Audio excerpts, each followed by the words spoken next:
And so this book is set in the 30s in the Depression era in my hometown of Sudbury, which is in Northern Ontario. And I came across this really great nonfiction book about immigrant women in Canada by this researcher called Varpo Lindstrom.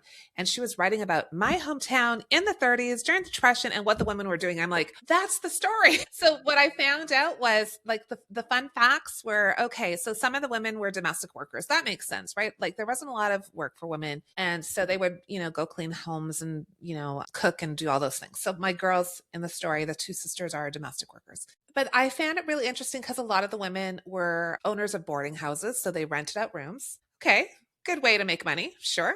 And then some of them were bootleggers. Okay, that's fascinating. I like that. And then some of them owned brothels. Okay. And I was like, okay, so these are not the stories my parents told me about the Finnish community when I was growing up. I didn't know any of this.